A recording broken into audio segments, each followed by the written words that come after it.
ಉದ್ಯಮಿ ಮುಕೇಶ್ ಅಂಬಾನಿ ಸಂಪರ್ಕದಲ್ಲಿ ನಿಜವಾಗಿಯೂ ನೂರಾರು ಬಿಜೆಪಿಯ ಎಂಪಿಗಳಿದ್ದಾರಾ? ರಾಹುಲ್ ಗಾಂಧಿಗೆ ಸಂದೇಶ ಕಳಿಸಿರುವ ಆ 3-4 ಬಿಜೆಪಿ ಸಂಸದರು ಯಾರು?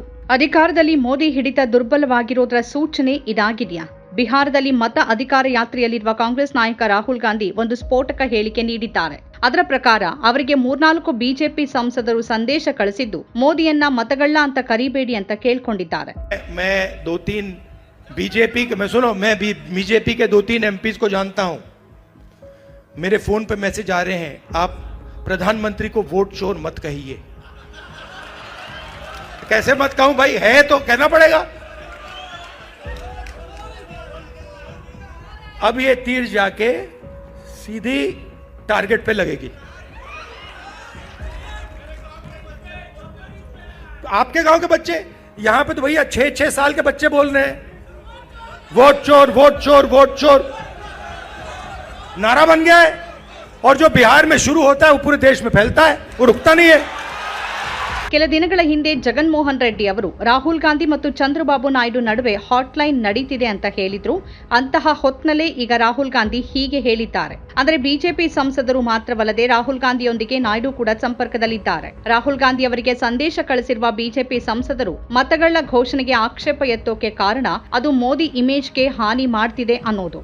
ಮತ ಅಧಿಕಾರ ಯಾತ್ರೆಯಲ್ಲಿ ಸೇರ್ತಿರುವ ಜನಸಮೂಹ ಈ ಘೋಷಣೆ ಅಲ್ಲಿ ಸಿಕ್ಕಾಪಟ್ಟೆ ಜನಪ್ರಿಯವಾಗ್ತಿರೋದು ಎಲ್ರಿಗೂ ತಿಳಿದಿದೆ. ಅದು ಸ್ಪಷ್ಟವಾಗಿ ಮೋದಿಯವರ ವೈಯಕ್ತಿಕ ವಿಶ್ವಾಸಾರ್ಹತೆಯ ಪ್ರಶ್ನೆಯಾಗಿದೆ. ಆದರೆ ಈ ವಿಷಯಕ್ಕಿಂತ ಹೆಚ್ಚಾಗಿ ರಾಹುಲ್ ಜೊತೆ ಸಂಪರ್ಕದಲ್ಲಿರುವ ಆ 3-4 ಬಿಜೆಪಿ ಸಂಸದರು ಯಾರು ಅನ್ನೋದು ಮುಖ್ಯ. ಬಿಜೆಪಿ ಸಂಸದರು ರಾಹುಲ್ ಗಾಂಧಿಯವರ ಸಂಪರ್ಕದಲ್ಲಿದ್ದಾರೆ. ಇದರ ಬಗ್ಗೆ ಬಿಜೆಪಿಯ ಚಾಣಕ್ಯ ಅಂತ ಕರೆಸಿಕೊಂಡಿರುವ ವ್ಯಕ್ತಿಗೆ ತಿಳಿದಿಲ್ವಾ? ನಿಜವಾಗಿಯೂ ಇಡೀ ಪಕ್ಷ ಈಗ ಮೋದಿ ಅಮಿತ್ ಶಾ ಹಿಡಿತದಲ್ಲಿ ಇಲ್ವಾ? ಇದೆ ಅಂತಾದ್ರೆ ರಾಹುಲ್ ಗಾಂಧಿಗೆ ಸಂದೇಶ ಕಳಿಸ್ತಿರುವ ಆ ಸಂಸದರು ಹೈಕಮಾಂಡ್ ಆದೇಶದ ಅನುಸಾರ ಹಾಗೆ ಮಾಡ್ತಿದ್ದಾರಾ? ಹಾಗಾದ್ರೆ ಹೈಕಮಾಂಡ್ ರಾಹುಲ್ ಗಾಂಧಿಗೆ ಅಂತಹ ಸಂದೇಶಗಳನ್ನು ಕಳಿಸುವಂತೆ ಯಾಕೆ ಮಾಡುತ್ತೆ? ಇಂದಿನ ರಾಜಕೀಯದಲ್ಲಿ ಬಿಜೆಪಿ ಸಂಸದರು ರಾಹುಲ್ ಗಾಂಧಿಗೆ ಸಂದೇಶ ಕಳಿಸ್ತಿದ್ದಾರೆ ಅಂತಂದ್ರೆ ಅವರು ಕೇವಲ 3-4 ಜನರ ಅಥವಾ ಇನ್ನೂ ಹೆಚ್ಚು ಸಂಖ್ಯೆಯಲ್ಲಿದ್ದಾರಾ? ಮೋದಿಯವರ ಅಧಿಕಾರದ ಮೇಲಿನ ಹಿಡಿತ ಸಡಿಲಗೊಂಡಿದೆ ಅನ್ನೋ ನಿರಂತರ ವರದಿಗಳು ಬರ್ತಿರುವಾಗ ರಾಹುಲ್ ಗಾಂಧಿ ಇಂತಹ ಹೇಳಿಕೆ ನೀಡ್ತಿರೋದು ಕುತೂಹಲಕ್ಕೆ ಎಡೆ ಮಾಡಿಕೊಟ್ಟಿದೆ. ಕೆಲ ದಿನಗಳ ಹಿಂದೆ ಮುಕೇಶ್ ಅಂಬಾನಿ ಮತ್ತು ಗೌತಮ್ ಅದಾನಿ ನಡುವಿನ ಪೈಪೋಟಿ ಇಡೀ ಮೋದಿ ಸರ್ಕಾರವನ್ನೇ ಒಂದು ರೀತಿಯಲ್ಲಿ ತೊಂದರೆಗೆ ಸಿಲುಕಿಸಿದೆ ಅನ್ನೋ ಸುದ್ದಿ ಬಂದಿತ್ತು. ಸಾಮಾಜಿಕ ಮಾಧ್ಯಮದಲ್ಲಿ ಅಂತಹ ಚರ್ಚೆಗಳು ನಡೆದವು ಮತ್ತು ಅದನ್ನ ಶುರು ಮಾಡಿದ್ದು ಬಲಪಂಥೀಯ ಟ್ರೋಲ್ಗಳು. ಮುಕೇಶ್ ಅಂಬಾನಿ ಮೋದಿಗೆ ದ್ರೋಹ ಮಾಡಿದ್ದಾರೆ ಅಂತ ಬಲಪಂಥೀಯ ಟ್ರೋಲ್ಗಳು ಸಾಮಾಜಿಕ ಮಾಧ್ಯಮದಲ್ಲೇ ಬರೆಯೋಕೆ ಪ್ರಾರಂಭಿಸಿದ್ರು. ಈಗ ಇದನ್ನ ಯಾಕೆ ಹೇಳಲಾಯಿತು ಅನ್ನೋದು ಒಂದು ಪ್ರಶ್ನೆಯಾಗಿದೆ. ರಿಲಯನ್ಸ್ ಹಣದಿಂದ ನಡೆಯುವ ORF ಅಂದ್ರೆ ಅಬ್ಸರ್ವರ್ ರಿಸರ್ಚ್ ಫೌಂಡೇಶನ್ ಅಮೆರಿಕ ಮತ್ತು ಭಾರತದ ನಡುವಿನ ಸಂಬಂಧವನ್ನ ಹಾಳು ಮಾಡಿದೆ ಅಂತ ಬಲಪಂಥೀಯ ಟ್ರೋಲ್ಗಳು ಹೇಳಿವೆ. ಈ ORF ಒಂದು ಥಿಂಕ್ ಟ್ಯಾಂಕ್ ಆಗಿದ್ದು ಇದರಲ್ಲಿ ರಿಲಯನ್ಸ್ ಕಳೆದ 12 ವರ್ಷಗಳಿಂದ ಬಹಳಷ್ಟು ಹೂಡಿಕೆ ಮಾಡಿದೆ. ಎಲ್ಲಾ ಕೈಗಾರಿಕೆಗಳು, ಎಲ್ಲ ದೊಡ್ಡ ಕಾರ್ಪೊರೇಟ್ಗಳು ತಮಗಾಗಿ ಥಿಂಕ್ ಟ್ಯಾಂಕ್ ಅನ್ನ ನೇಮಿಸಿಕೊಂಡಿವೆ. ಅವರ ಕೆಲಸ ಲಾಭಿ ಮಾಡೋದು ಮತ್ತಿದು ಎಲ್ಲ ಕಡೆ ನಡೆಯುತ್ತೆ.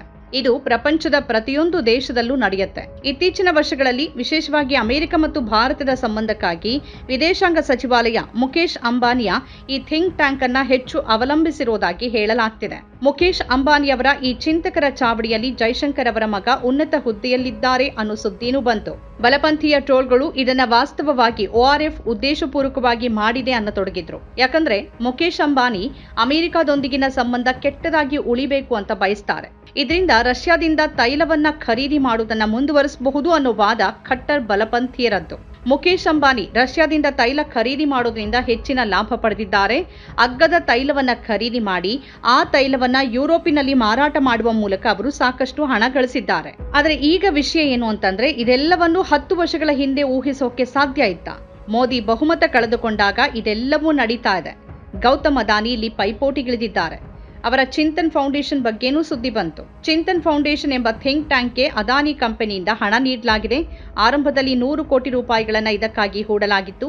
ಈಗ ಸಾಮಾಜಿಕ ಮಾಧ್ಯಮಗಳಲ್ಲಿ ಅದಾನಿಯ ಥಿಂಕ್ ಟ್ಯಾಂಕ್ ಚೀನಾ ಪರ ಮತ್ತು ಅಂಬಾನಿಯ ಥಿಂಕ್ ಟ್ಯಾಂಕ್ ಅಮೆರಿಕ ಪರ ಎಂಬ ಚರ್ಚೆಗಳು ನಡೀತಿವೆ. ಹೇಳಲಾಗ್ತಿರುವಂತೆ ಈ ಇಡೀ ಪೈಪೋಟಿ 2 ಚಿಂತಕರ ಚಾವಡಿಗಳಿಂದ ಶುರುವಾಯಿತು. ನಂತರ ಈ ಬಿಕ್ಕಟ್ಟು ಮೋದಿ ಸರ್ಕಾರದ ಮುಂದೆ ಬಂತು.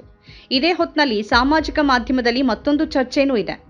ಬಿಜೆಪಿಯ 130ರಿಂದ 140 ಸಂಸದರು ಅಂಬಾನಿಯೊಂದಿಗೆ ಸಂಪರ್ಕದಲ್ಲಿದ್ದಾರೆ ಅನ್ನೋದು ಚರ್ಚೆಯಾಗ್ತಿದೆ.